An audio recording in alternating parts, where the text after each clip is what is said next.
there, Kendall County. Jon Tipton with the Texas Examiner. We're joining you today from the Hungry Horse Restaurant, where we have been invited to meet Mr. Kyle Biedermann, a candidate for House District 19, as he visits with his constituents and then goes block walking. We've been invited to tag along and ask a few questions and talk about his experience last evening at the candidate forum and what his plans are for the remainder of his campaign. Stick around, we'll get right to it. Let's walk.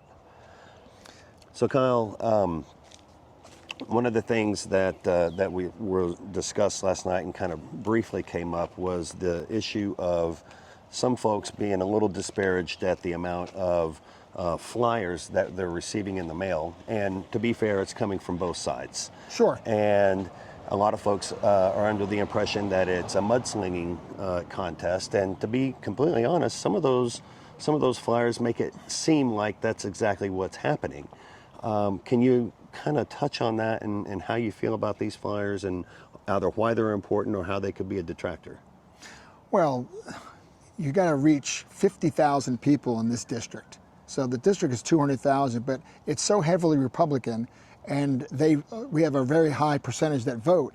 So we're looking at trying to reach 40 to 50,000 people. Mm-hmm. And the only way to reach them is with mailers. And then, of course, we block walk, but you can't reach that many people block walking because you can't get to everybody's home. So mailers are important. The volume of mailers is a different story. I don't have the money, so I just don't have the money to put that many mailers out, whereas my opponent is supported by the establishment, the lobby, and, of course, just the big dogs in Austin. And so she's got lots of money, all the money she needs, because they want to make sure that I don't win. So you'll get lots of mailers, especially these last 2 weeks. And then, of course, there are some outside groups that put mailers out that we don't have any control over because you're not allowed to coordinate with them. And so those go out too. But, it's unfortunate. I don't have a lot of money for mailers, so my numbers of mailers won't be anywhere near her number of mailers. You know, there are some viewers and some listeners, and there's a certain group of people out there that really just like to watch train wrecks. I think you know what I mean. People just like to see the drama. And it seems like, there's more drama, and it's reminiscent of your campaign, one of your earlier campaigns when you first ran for office, in that it's becoming personal, and it seems like there's personal attacks. Yes, well, of course. And the personal attacks usually comes from the person that's losing. If you're winning, there's no reason to do personal attacks. If you're losing, that's when you have to do personal attacks, or you feel that's the only way to catch up is to try to make your opponent look bad. And there's been plenty of that, unfortunately. And the attacks on me, especially when they say that I've claimed endorsements from Governor Abbott or Dan Patrick. Well, I served with them for 6 years in the legislature. I worked and supported their legislation or the things they did for 6 years. And I just put out a picture of me shaking their hands when I passed a bill that they helped me pass. And I never said endorsement, but of course, my opponent didn't like that fact. And so it's unfortunate that the governor and lieutenant governor would put out, a cease and desist letter without even calling a former state representative and having the courtesy to say, hey, Kyle, maybe you shouldn't do that, or we don't, let's not do that anymore.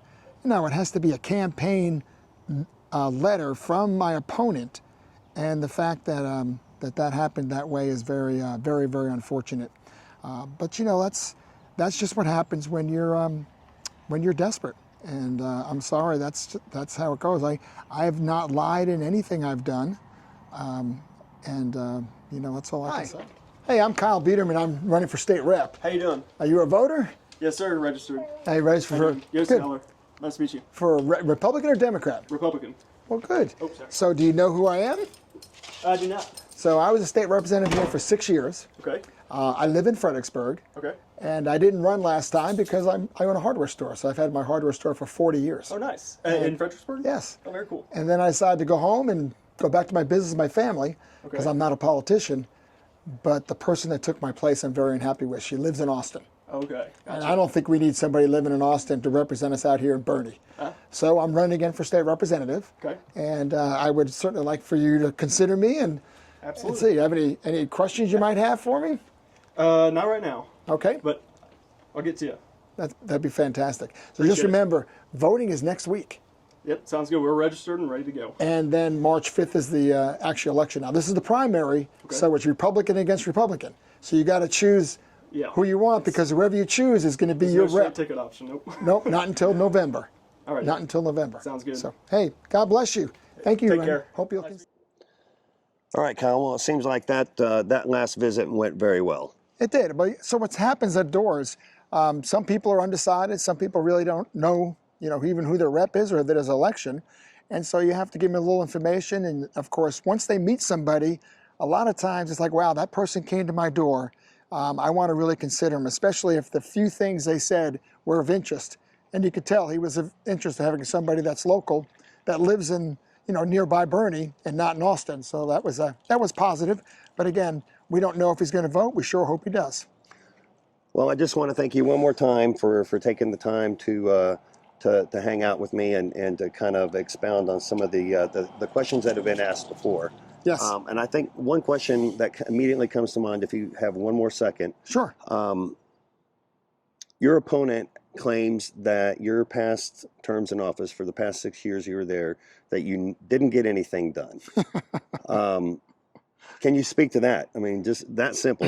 What's going on there? Did you actually get anything done?